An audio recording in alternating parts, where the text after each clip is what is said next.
What's up, everybody? This is Frederick Douglass Bussey. I am excited to bring you another edition of the Power Lunch Podcast.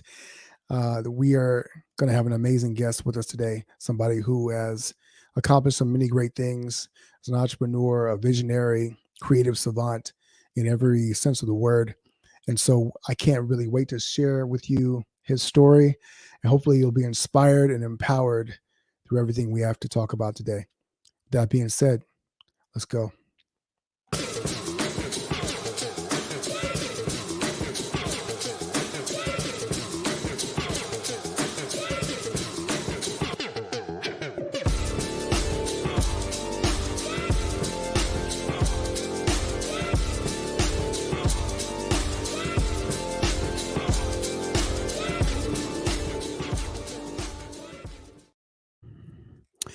So I'm super excited to welcome our guest for today.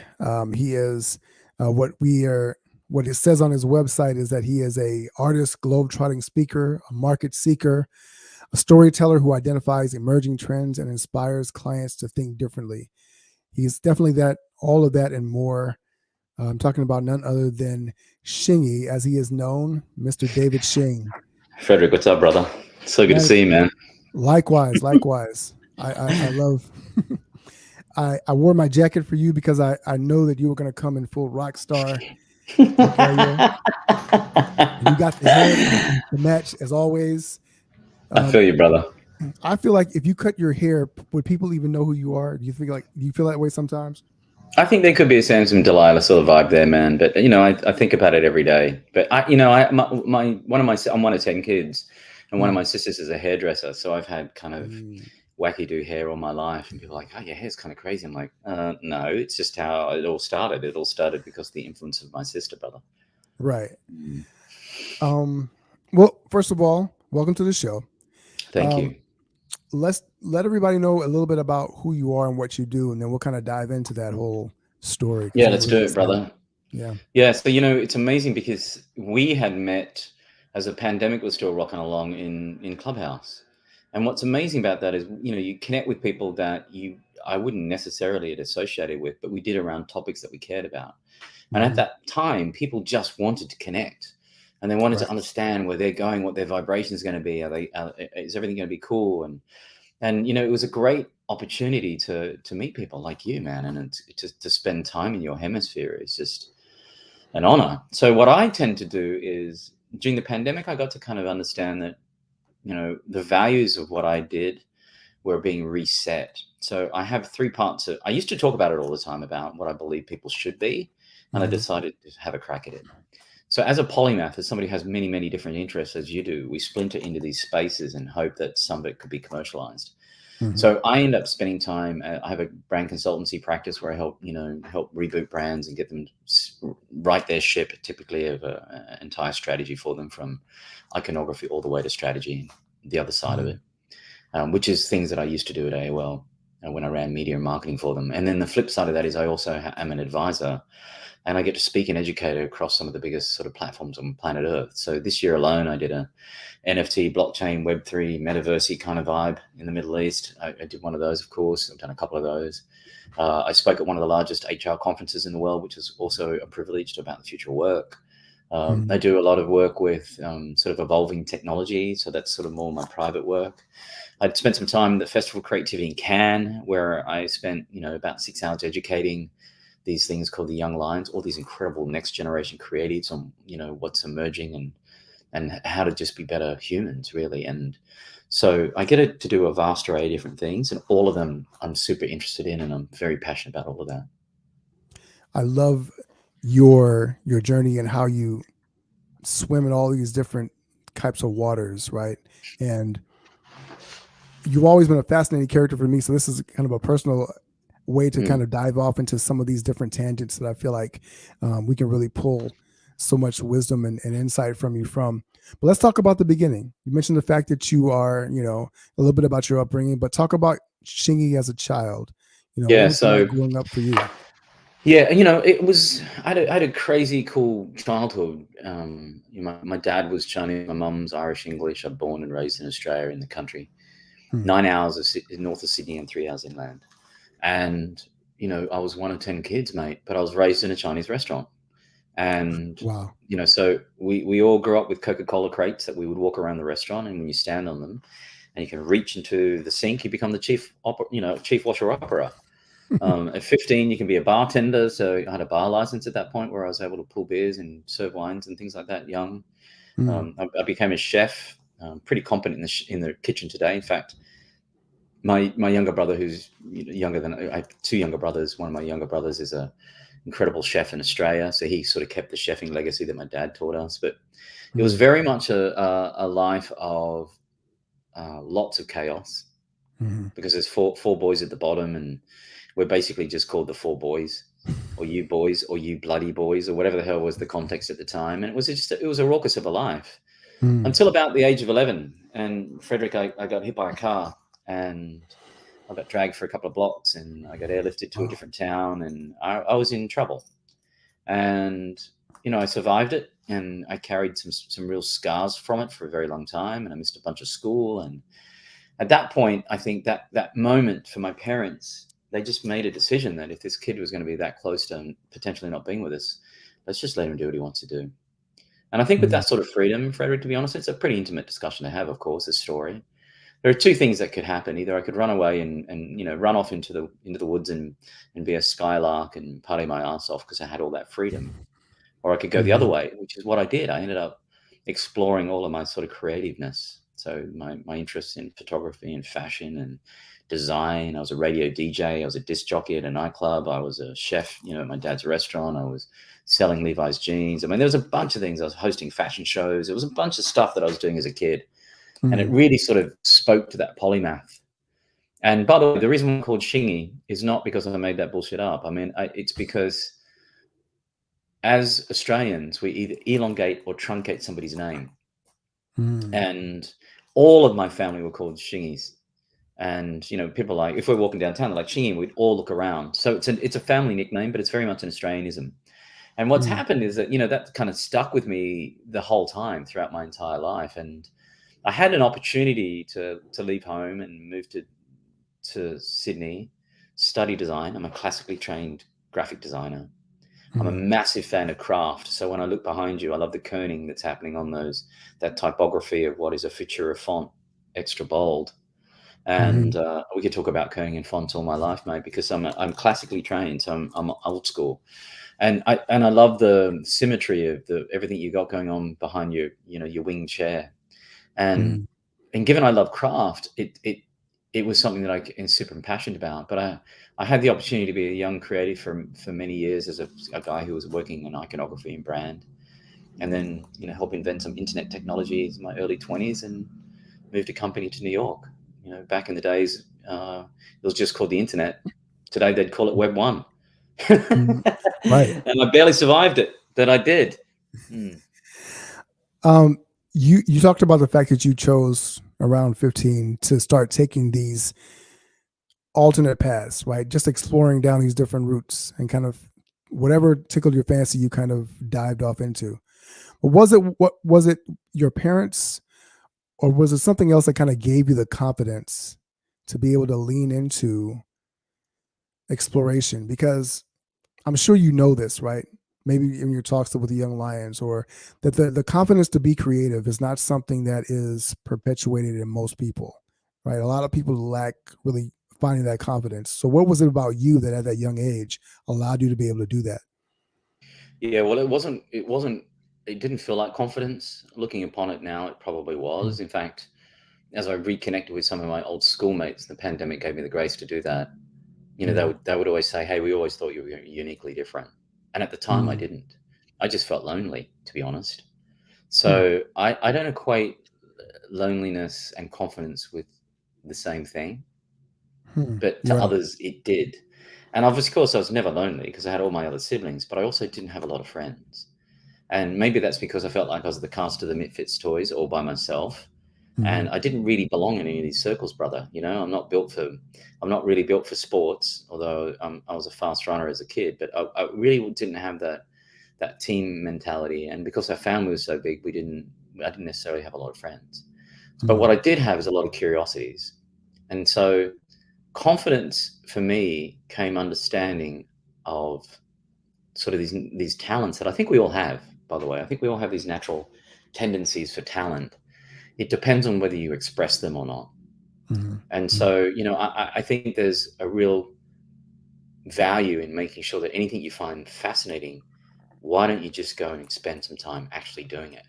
Mm-hmm. So, I spent some time trying to learn to play the guitar. I sucked at it. I'm much better now, because I used to collect them, and then I thought, I've got all these guitars, I should probably learn how to play it. But as a kid, I would look at things like music and design and fashion and radio and all these things that I was super curious about. And it was my mom, really, who Mm-hmm. just said, you should just try them. And particularly if they were free, we didn't have much money. So I worked in a community radio, and I used to have a radio show after this guy who had a classical radio show, and I didn't really appreciate classical music as a kid. And his microphone used to smell of coffee because he'd go in with a thermos because he had the early shift, and it gave me this sense of I knew who this person was just through those experiences. So I came in contact with things that were really unique at the time. Mm-hmm. They stayed with me, and I think my mum was somebody who would just constantly say, "Go and try." And then one of my older sisters as well, who said, if you're interested in design, you should think about advertising. And she, by the way, she never really took those moments for herself, but she was able to identify it with me, I guess. And I just can't underscore this enough, though. But me as a kid, I felt very lonely, Mm-hmm. which is probably not what you're expecting. I'm known as somebody who has I have a pretty wide persona. I'm very sort of opinionated on topics that I really care about, and I have a strong point of view around them. Mm-hmm. But that's not my natural tendency. That's just because I'm passionate, and passionate and confidence aren't the same thing, in my opinion. I don't know whether you agree with that, and maybe it's different for you, brother, but that's definitely how I think about it. I think, I do agree with you. And I never really thought about juxtaposing those two things together side by side before, but I think that many people confuse passion with confidence, right? It gives them a false sense of confidence. Well, because I'm passionate about it, I can talk about it, therefore I know about it, or I have the capability, right? And I always say to clients, confidence is a result, not a requirement. Confidence comes after the fact. And so I think passion I think we also think of passion the same way, the way that people talk about it. You got to have a passion. But many times you're not passionate about something when you begin. It develops as you lean into it. You discover the parts of it that really fascinate you, and things about that. And I love this because I really want to hear your philosophies on different things, because I think you do have such a wide perspective and you've done so many different things. I think that there's a lot of things that you can really share. How do you feel about that when people start talking about passion? You need to pursue your passion in life. Yeah, yeah, I struggle with it, to be honest. Like Mm, I think it becomes just like you said. I think you dovetail into it based on things you're interested in, and you either mm, naturally gravitate towards it, or you become incredibly knowledgeable about it, and therefore you mm. have experience, and therefore you become better at it. Right. So, if you wanted to talk about fonts all day and, why did you choose Futura over Times New Roman and what's the kerning? That's because I'm knowledgeable, and I'm passionate about it because of my knowledge. So some of it Hmm.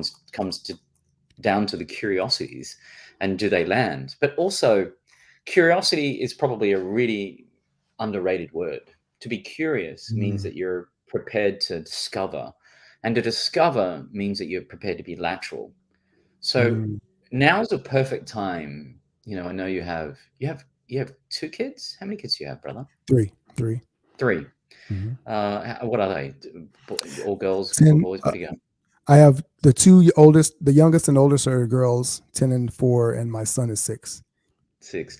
So Mm, 4, 6, and 10. So you've got the perfect combination there of seeing you're about to have one turning into a preteen. You've got one that's still kind of just out of toddlerville, really, and no longer a small kid. They're now properly a kid. right. They've gone out Right. of baby mode. I have a 5-year-old daughter. So what we're Mm, blessed with is having a generation of kids that are, I hope, going to be in a place where curiosity is their life.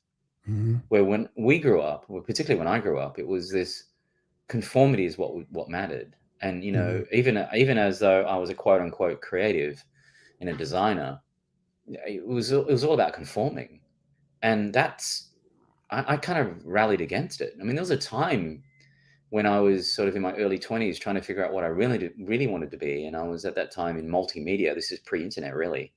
It was Mm-hmm. just the internet was a baby. And it was amazing because I didn't quite know what I wanted. And I was walking around with three-piece suits on, being a creative director. And it just was weird, dude.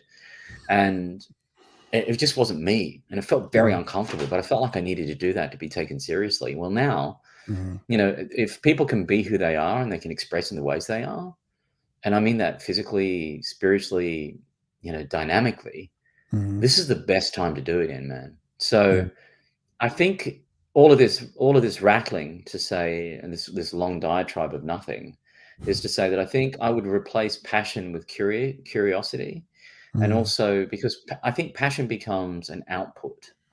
And I think passion, when somebody says, "What are you passionate about, Shingy?" I've got 50 things I'm passionate about, and that seems too intense. So if I'm passionate about 50 things, then how can I be passionate about which one is the priority? I'm like, well, they're all a priority. Well, that's a bit intense. Mm-hmm. But I'm Mm-hmm. I'm actually probably more curious about most of them, and I'm super passionate about things that at the time are more contextually relevant to where I'm at. And Mm-hmm. so, just because I become a subject matter expert in certain dimensions doesn't mean I'm not curious about other things. So curiosity, I think, is kind of, I'd love to see that more. I also found something very interesting culturally when I moved to America. I remember doing these presentations, and that's part of my living. I come on stage, and people are like, "Shingy, you killed it. You crushed that. Man, you really know how to hustle." I'm like, whoa, whoa, whoa, whoa, whoa, whoa, back up. Look, Mm-hmm. I'm talking about love, creativity, empathy. I'm just presenting, man. Yeah, Yeah. I'm doing it with passion and I'm super salty. I get it. But I'm not crushing, killing, or destroying anything, man. I'm just trying to maintain in this whole situation. So culturally it was Yeah. kind of hard for me to figure that out, man. And Mm-hmm. so, I think that's also, it's just important for us to, understand that humans to fulfill need, we have this innate curiosity that can be channeled into things that become passions, because I think you just become better at it. I think. Good question. I mean, I don't know. I didn't know where this conversation was going to go today, brother. I knew it was going to go all over the place, but I love the fact that you're asking me questions that I don't often sit and ponder. So thank you for that. Well, I think you are the type of person. What's interesting about you, and I love like following your Instagram feed, is that the way you take pictures, the way that you showcase them. If you followed David Shingy on, it's Shingy at Shingy, right? On Well, Instagram, on Instagram, I'm David Shingy. David I used Shingy. to have Shingy and I forgot the password, got locked down, and then somebody nabbed it, which is ironic because I also don't know my Wikipedia page either because somebody did the same thing. But that Wow. just happens with trolls, God bless them. So I'm David Shingy, but I'm shingy.com otherwise, but I'm pretty easily found. But Yeah. about my Instagram though, brother, is that, at some point I went back to this is being a craftsperson, right? So I studied photography as a kid, Mm, and I used to just publish content willy nilly and publish content on all the platforms, just think whatever. And then I mm, thought, no, no, no, these platforms are actually designed for different forms of communications. right. So Instagram for me is black and white. Facebook is catching up with people I don't necessarily care about much. It's just different. Like there's different platforms for different types of communications, right? Mm, mm, And my Instagram is black and white and a view to my life because I wanted to go back and use it as a different tool. And I used mm, to take photographs in black and white. So when you see me publish in black and white, I've actually taken that photograph in black and white. And when I go into things like my feeds, and mm, if I do any reels or if I do any stories and I shoot in color, it's because I've shot in color. So because the mm, tool allows me to do it, I'm super curious about what these tools can do. So I'll express differently. I'm not like, oh, I'll just take a photo and post it out. It's like, no, I'm going to shoot in black and white. And I'm going to shoot this, and this is particularly going to be for my story. So if you went back far enough, and by the way, pre-pandemic, there's a point where I removed all of my content, like a ton of content went away. I just decided to mm, get rid of it. I just didn't want it all. I thought, bugger this. I'm going to change my point of view.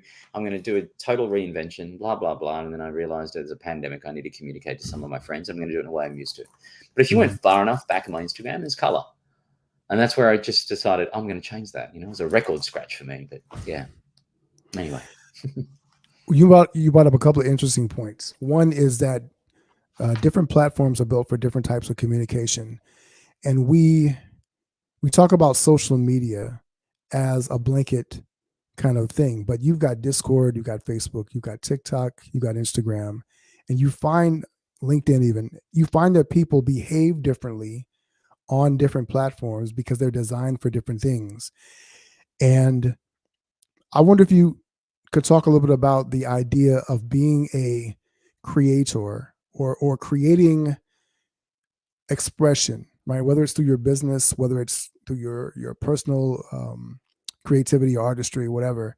Could you talk about how people can discover how to show up powerfully in multiple ways, right? Because you mentioned like going to Yeah. work with a suit on, right? And that certainly you could wear a suit. I'm sure that you had impeccable taste. You looked good in it, even though it didn't necessarily feel 100% authentic, Yeah. right? Yeah. So, but how do people do that? Because a lot of people feel like they're kind of trying to shape shift, or code switch into different environments. And I think social media is a perfect example of how we all do that without even thinking about Yeah, well, look, and it's not just people, brands do the same thing. So we all fall into it. this Mhm. human nature of, create once, publish everywhere. And then we're Mhm. flabbergasted when engagement doesn't happen, particularly if you represent a brand. The Right. truth is, it's about context, brother. And each Mhm. one of these platforms are designed to communicate differently. And the challenge with that is we don't all have time to communicate in them. So do an audit of your personal brand and find out where people engage best and spend more time there.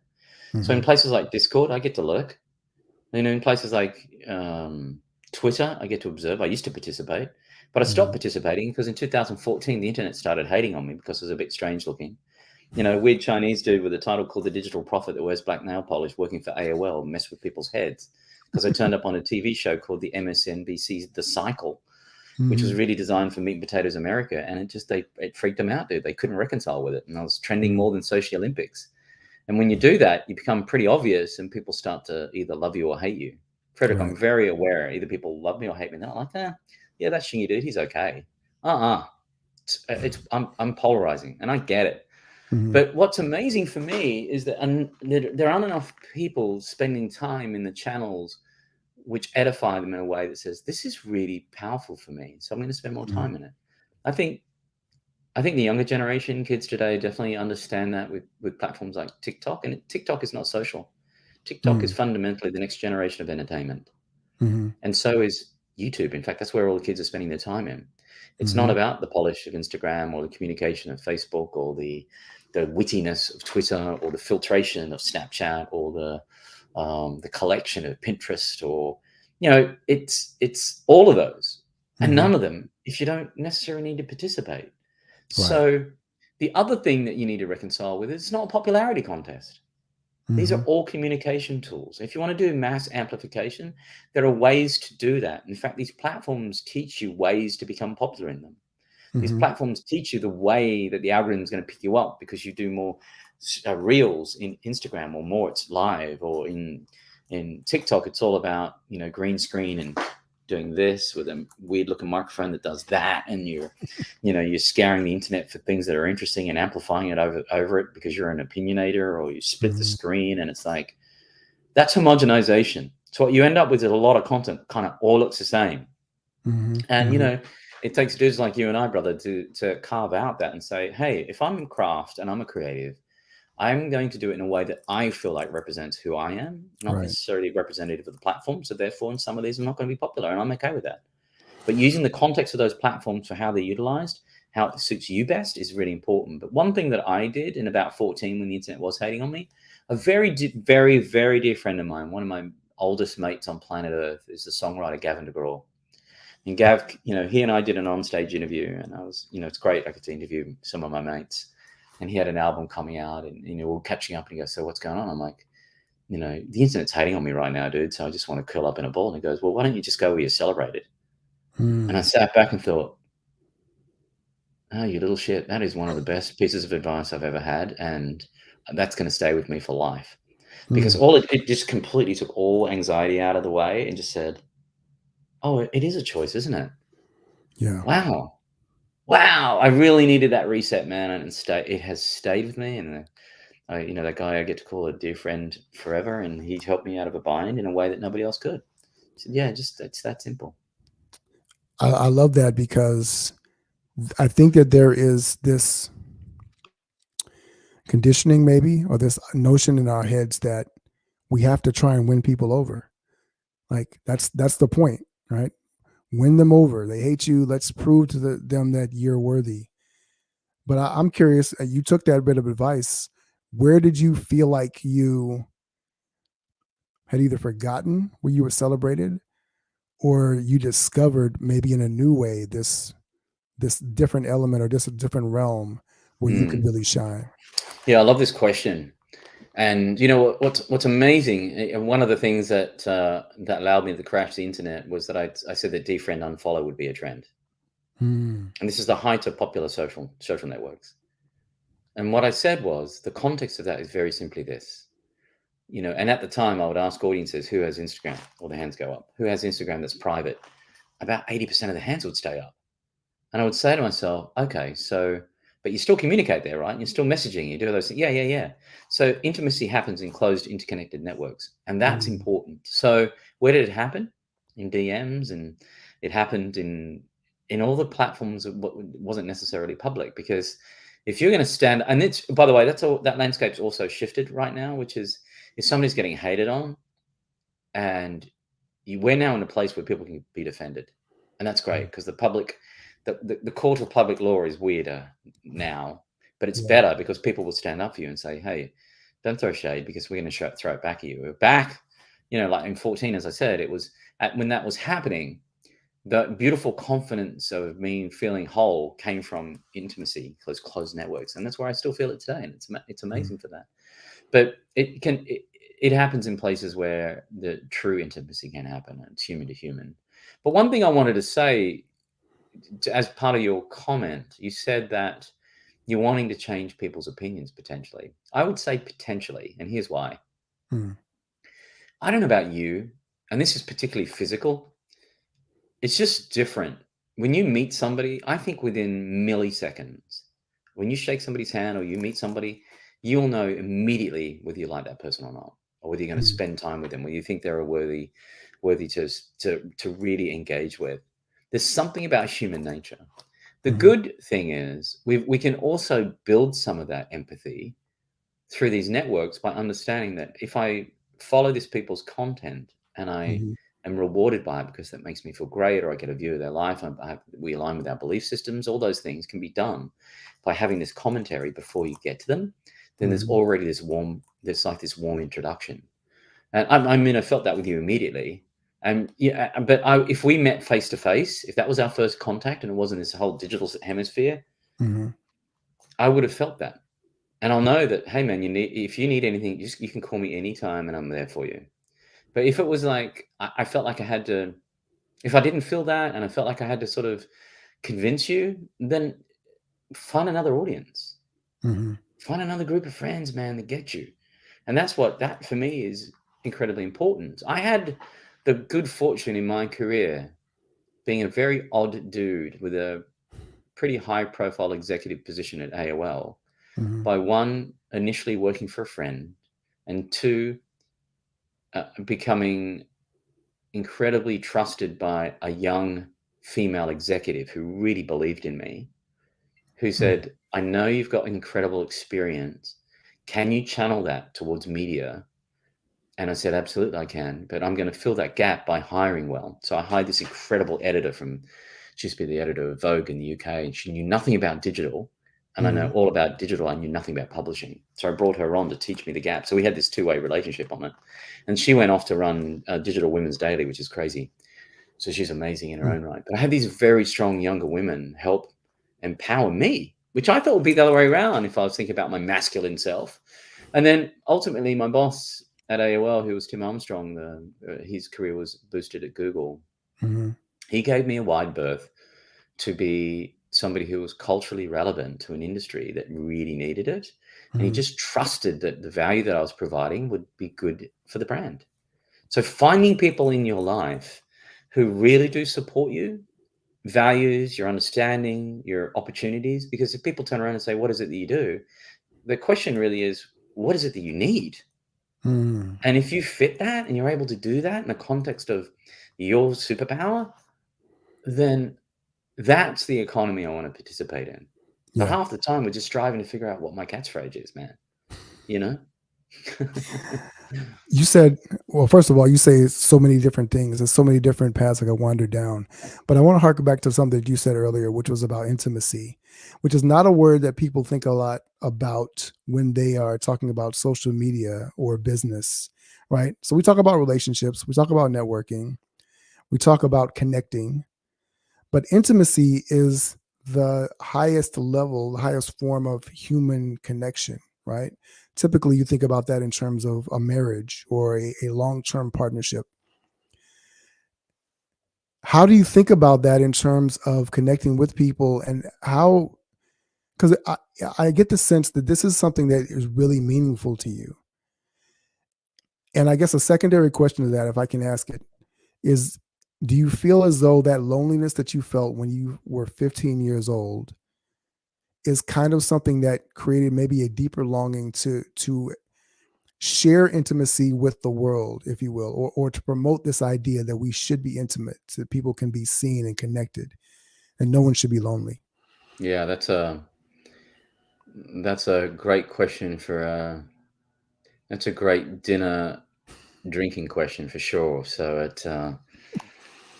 on a Thursday afternoon, the context is throwing me off. But let me just I say that understand. no, I love where it goes because there are a couple of things that I think are pertinent here. Hmm. The quick answer is yes. I believe that to be true, and it's a really good observation. However, because I know what it's like to not fit in, brother, and when somebody cares enough to actually uh, understand what your superpower could be, because you're Hmm. not confident enough to grasp it, Hmm. that's lifelong, and that's empowerment. And I've Hmm. had a couple of those people come into my life. Some people could call them angels, right? They just happen to have flesh and bone around them. God bless. But what I think is really valuable here, and by the way, I've had people ping me still quite often saying, "You have changed the trajectory of my career.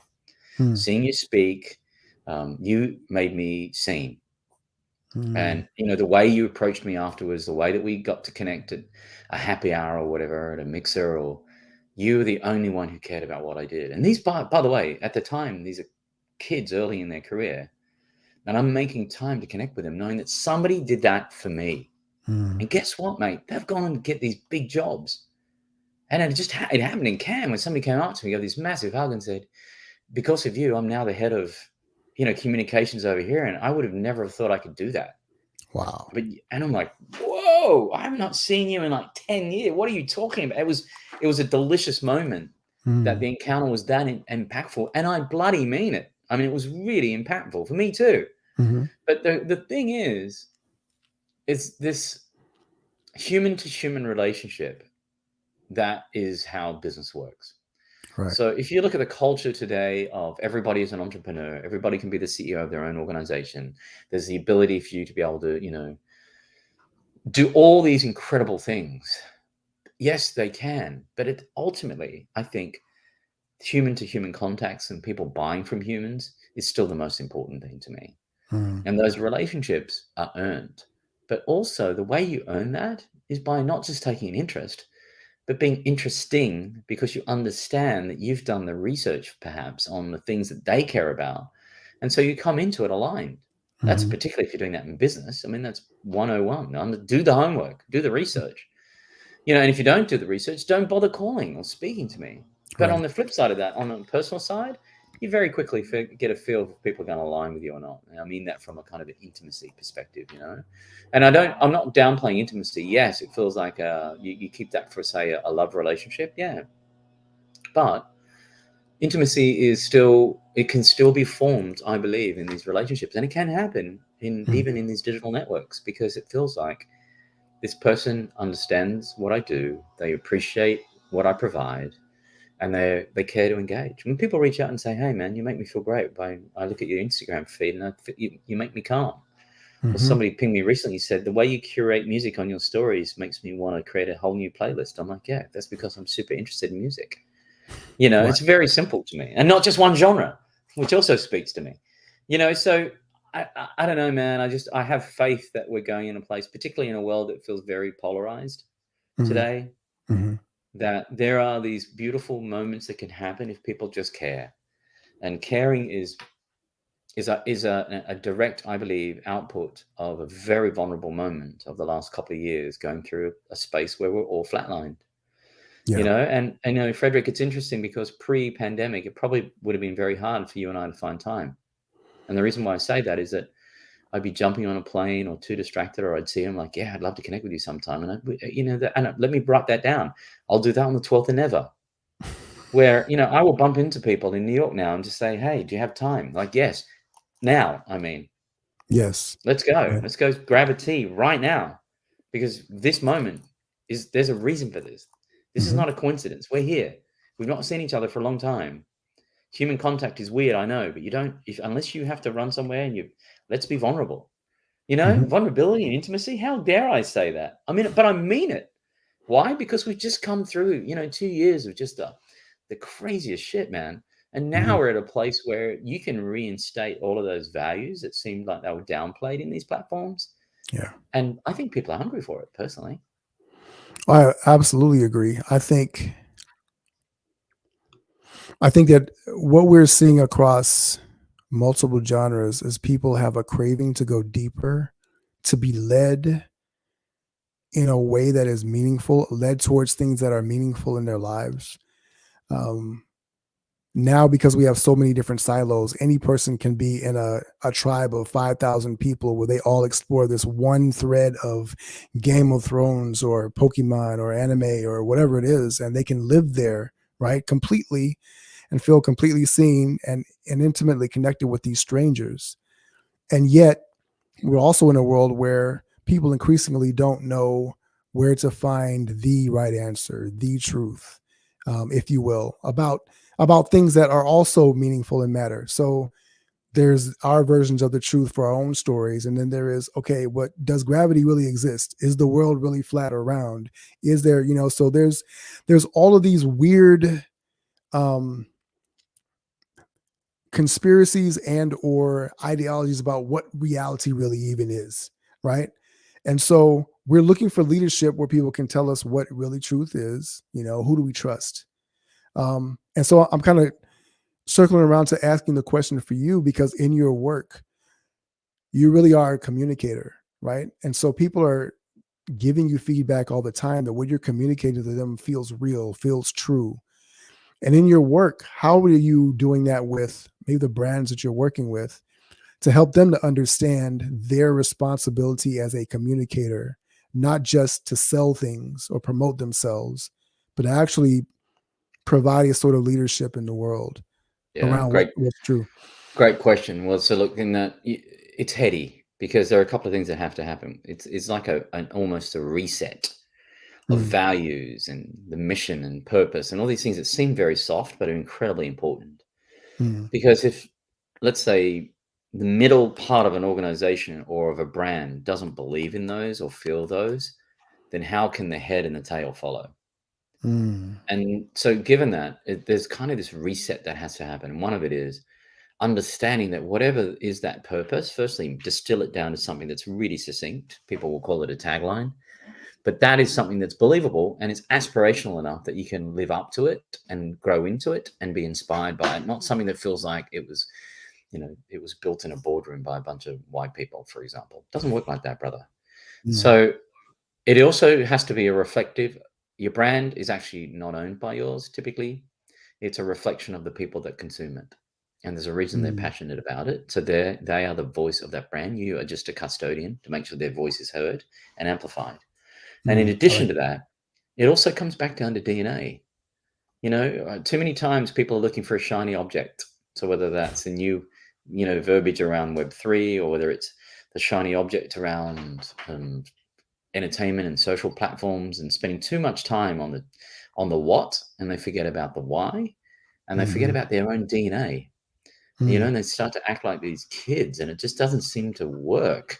So, part of what I do, which is very strange for me to say, is I become the person that's the sage advice, and not just the crazy guy who just helps them reinstate their purpose, values, missions, and also their relevancy to an audience, and do they deserve it? because I will Mm, tell you right now, in the next 18 months, 2 years, we will see more brands, physical and digitally launched in our entire lifetime. Why? mm, Because the tools are there to do it. It's much easier to do it today. It's democratized. The path to failure and success is faster and less expensive than it used to be back in the day. mhm, And people's willingness to switch brands based on, whether it aligns with values, etc. It's a completely different cultural change. So some of it's self-fulfilling, meaning the audiences that are new audiences that are growing up with these different values are telling us that if you do not get your whole mess sorted, we're going to move on. We'll just go around you. mm, So those mm. opportunities are for real. And by the way, that could be my opinion, but it's actually the audiences, and they're the ones who own your brand anyway. So get it together. So that's really what it Yeah. comes down to, man. And part of that, I reconcile, that in my own self, but I really do with the brands that I get to work with and the audiences I get to speak to. One of my jobs as somebody who gets to present is to make sure that people do better with the tools that I give them than they thought they'd have coming into it. So I'm inspiring them to be better than they were. And if I'm able to do that, then that's job well done. And if I'm able to do it in a way that gives them the context of where that relevancy happens, even better. If I get to participate them because they're smart brands, great. I'm happy and I'm here for that too, man. But yeah, it's a really interesting time, and think all of those things are being reset. So it's a great time to reset them.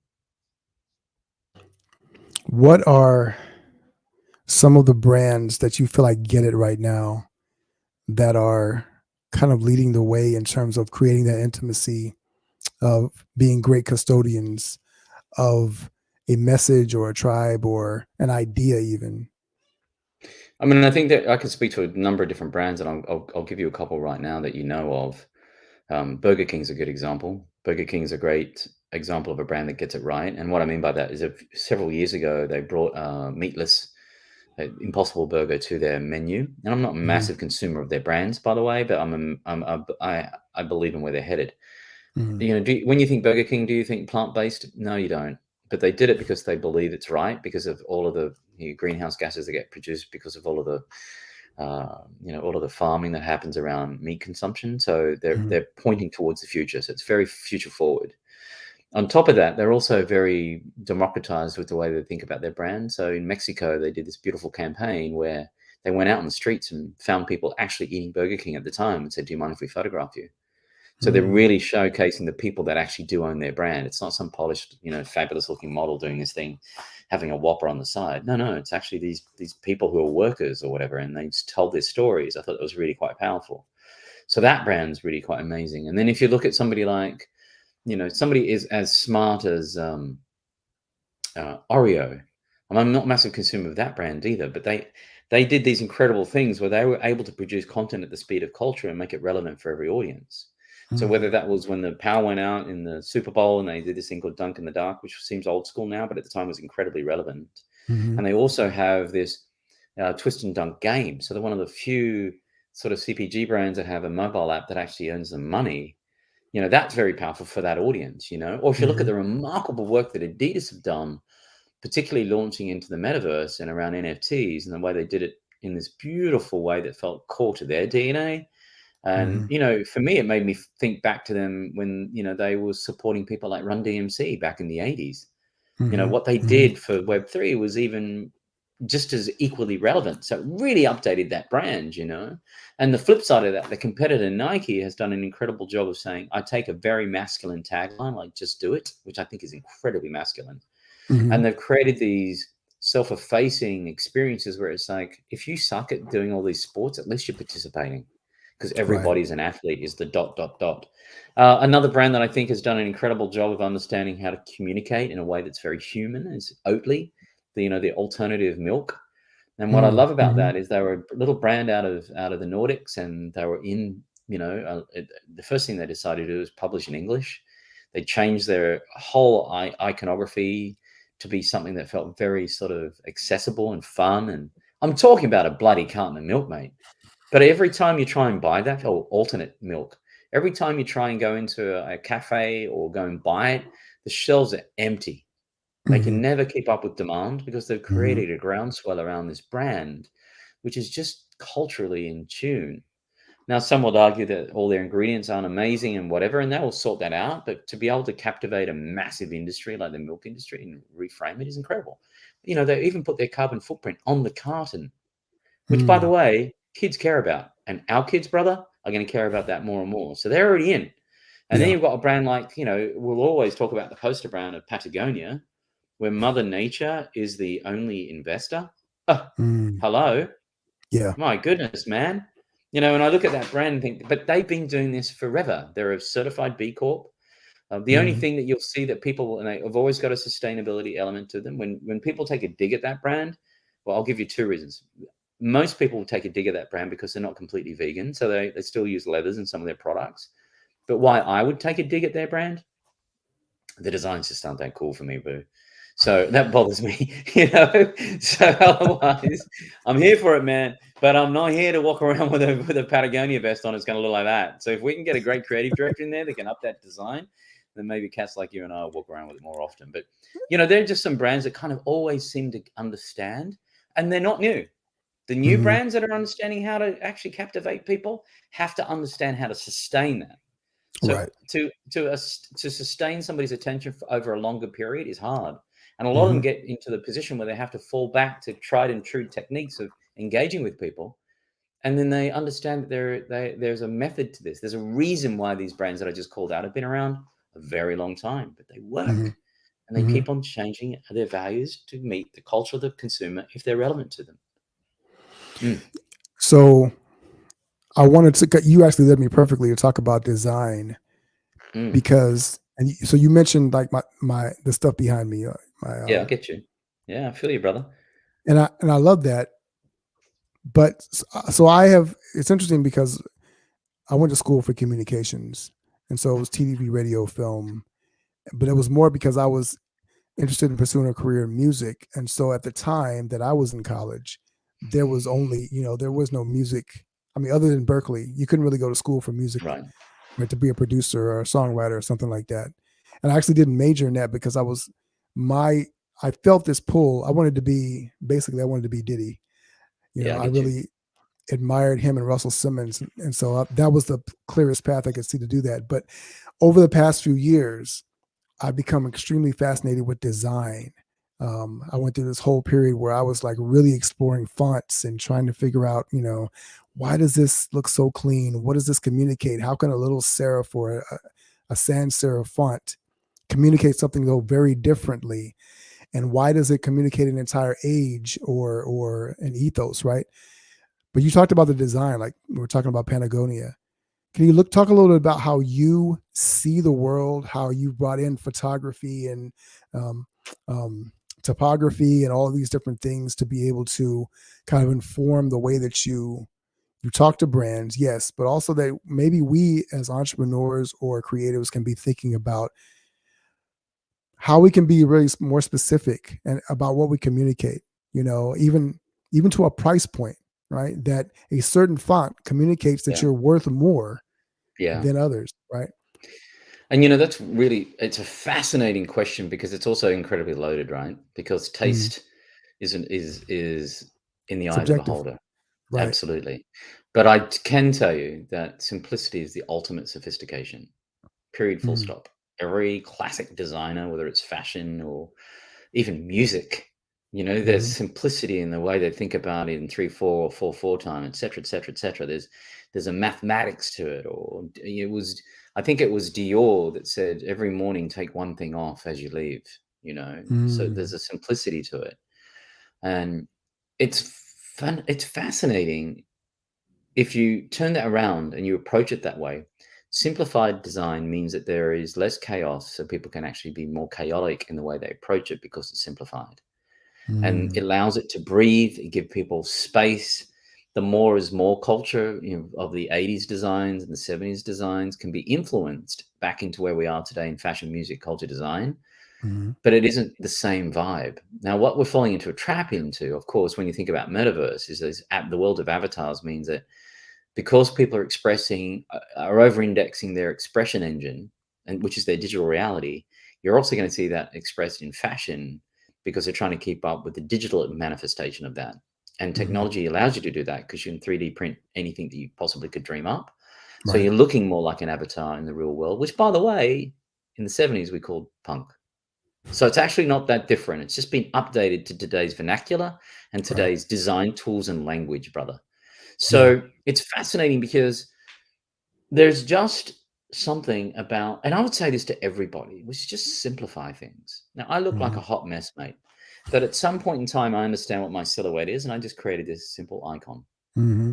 And Hmm. it turns up everywhere. I associate with people like Yeti because that's an alignment to a toughness and a rebelry that I believe in as well. Or my tote bag that I have is just it's part of my silhouette, but it's black on black because I will only want to give away stuff to people if it's something that I would want to use. Right. Right. So, you know, Right. I want to do it to a point where it's like if it doesn't reflect who I care about, then why would I expect somebody else to care about it? Hmm. You know? And so it is subjective, but here's something that I come back to this quote, and I believe it was Mies van der Rohe. Do you know who that is? No, I don't. Yeah, Ludwig Mies van der Rohe is the godfather of modern architecture. He's the Hmm. guy who invented the design of the skyscraper. So if you ever go to the Seagram building in New York City, Mies van der Rohe designed it, Mies van der Rohe. And what he did, it's where the Four Seasons Hotel is. And in Hmm. that building back in the day, the idea of it is that a skyscraper was designed to be elevated, but also that the area around it at the ground level was going to be public space. That's why it Uh, went up. Where mm, what happens now is that every skyscraper takes the entire city block up, and then you've got this much footpath and this much building, and it's ridiculous. mhm, And I think mhm, we'll go back to those simplified designs. But I'm telling you, this whole diatribe is that it matters so much that he coined this phrase, "The devil's in the detail." mhm, And what I mean by that, if you have this beautiful idea of simplicity, the detail to get to simplified design is incredibly difficult. So mhm, even this, you go into a workplace and people are in this workplace that looks very beautiful until you put people in it. Now it looks like this chaotic mess. Somebody's mhm, sitting too close to the window. They pull up their blind. Somebody else over there pulls down their blind. And so he had this principle in his buildings, which is either all blinds up or all blinds down or all blinds set to halfway.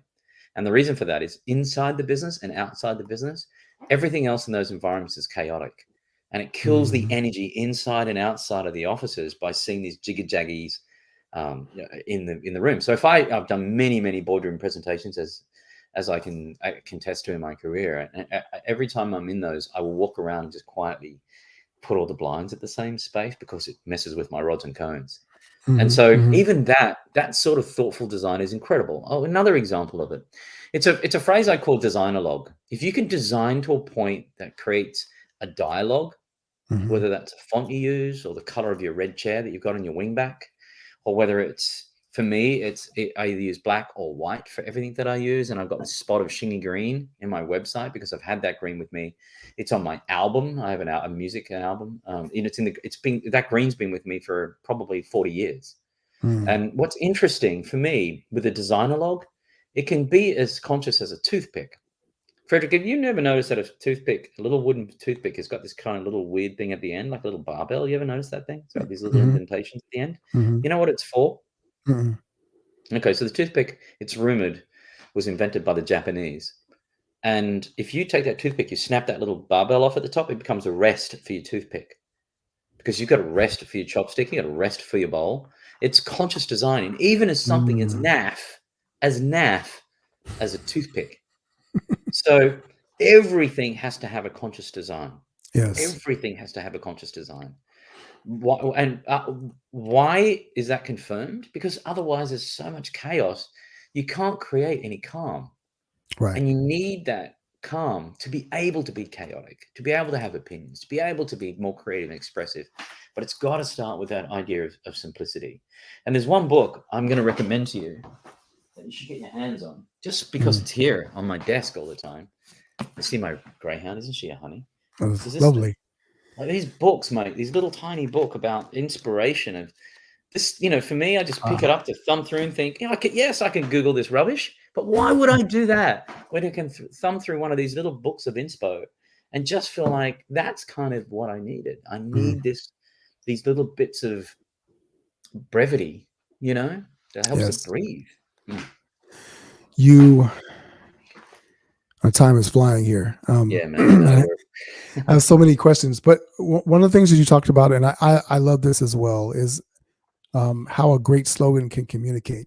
And you were Mm, talking about simplicity, how you need, how brands and people need to be able to distill down these ideas yes. into a phrase that encapsulates something, right? So a lot of the quotes that I put on my page are actually something that I subconsciously wrote in a longer post, and I'm pulling out that idea, right? And I'm always experimenting with how it can bang people upside the head with simplicity. Can you talk about some of your favorite slogans, maybe some that you've come up with or coined, or ones that really resonate and communicate, and maybe also kind of talk a little bit about how you invert from complexity to simplicity, something that is Mm, a deeper meaning that resonates, but it's yeah. so simple, so clean. Yeah. So, my favorite tagline of all time for any brand is Red Bull. Mm, it Energy gives you gives one. wings. And you ever notice there's three eyes in the wings? It is. That's right. You're right. Did you know why that's the case? Mm-mm. At some point in time in that slogan, that tagline, somebody sued Red Bull because their energy did not actually give them wings. So they inserted a couple of extra eyes in there. So it's actually not a real word. Ah, It's bloody genius, mate. And if I look at, so I think that's genius. And mhm. I love other brands in terms of their taglines that allows them to extend their inspiration. BMW is the Right. ultimate driving machine. It Hmm. allows them to be the ultimate something else, and Right. they can drop the driving machine and it could be the ultimate environmental machine. I mean, there's something in there that says, wow, it's extremely extendable. I did a Hmm. tagline for an influencer technology agency out of San Francisco recently, and they had a very complex message. Influencer agency, right? Influencer technology, marketing, automated platforms, etc. And their tagline was this long tagline. And very quickly I said, actually, what you are is the calm and the chaos. So their tagline is calm and the chaos. And it just for me, it gives them all this ability now to understand that in the sea of influencer, if you're going to be the calm, you know, that would be the ultimate for them. So Yeah. look, brother, for me, again, it's this process of taking things that are very complex, distilling them down to human truth, and then allow it to extend in a way that inspires the brand moving forward. All day, every day, I'm here for it. As we're getting ready to wrap up, what might be something that you would share? I'm actually kind of curious what you shared with your young lions. If there is a an idea that you're really fascinated with right now that you would like to leave with the audience, something to Mm. send them off to explore, to be inspired, to create whatever that might be. Yeah, so there are three things that I would say are pertinent to all of this, and I just want to recap that my favorite quote was the advice given to me by Gavin, and that is go where you're celebrated. Mm, So as this world seems to continue to be polarized, there are many places where you can be celebrated. So pursue those. Not all of us need to be in a dogfight of one. So go there. right. The second thing is I have this idea of H3, which is humility, humanity, and humor. I'm Mm, very keen on making sure those three H's are just part of my soul. They're also part of any brand that I would touch and help represent. And the last thing I would say is, just to understand that now is a time to form new habits and not to fall back into the old habits that we previously had pre-pandemic. There are going to be more pandemics, I believe, but I also believe that we will deal with them differently. So the moment we went through is incredibly unique. But to not learn from those and fall back into those old bad habits is a crying shame. When mm, people say to me, we're coming back, we're almost back to normal, I'm like, oh my God, I do not want any of that. I want different. I mm-hmm, want better. I mm-hmm. want purpose. I want love. I want create. And these younger audiences are helping to facilitate those. So, Yeah. hopefully those three things aren't too light and too fluffy for you, but that's where I'm at, man. And it's important for me. And what is her name? Which one is this? This is this is my youngest, Alea, who wonders if it's snack Hello, time yet. Alea. God bless You her. say hi. And she can't hear me though, that's the She problem. can't. She's got your She can't headphones hear. on, yeah. Hmm. And tell her it's snack time in about 2 minutes, how about that? Snack time is soon. Okay, a couple of minutes, and then we're ready to go. I love All that right. name, man. My oldest daughter actually named her Nev. Named her youngest sister. So yeah, Oh, I love that. yeah. I love that, man. Thanks for having me today, brother. It's been a privilege and an honor to catch up and, to have what would feel like an intimate dinner with you and your core audience. I really appreciate and respect you, man. And No, you're the I'm so sharpest looking dude in the planet, as far as I'm concerned. Nobody can well. wear pink quite like you can. Oh, I appreciate that. And coming from you, that's high praise. So I'm trying to grow my hair out, a little bit more, but I don't think I'm ever going to catch you. Yeah, man, I appreciate it. Shingy, it's been an honor, man. I really am grateful. One of our watchers is said they have 4 pages of notes, and No, I think that you've shared some really, really golden things here. I was excited because I didn't want to just do the technical. This is what I did. This is my resume. I really want to dig into your mind because I think that is where the gold is. When I we can appreciate it. understand that mindset. Yeah. So I appreciate you. Thank you so much for Thank you being so with much, us. man. Thanks for taking a Absolutely. minute. Take care, Absolutely. guys. Cheers, Well, brother. Peace. for all of those of you who have watched with us, I really appreciate you being here with us. And we ask that you just continue to support us, like, subscribe, share this video with someone that you feel has been valuable for them as well. As always, I'm Frederick Douglass Bussey. Ever forward.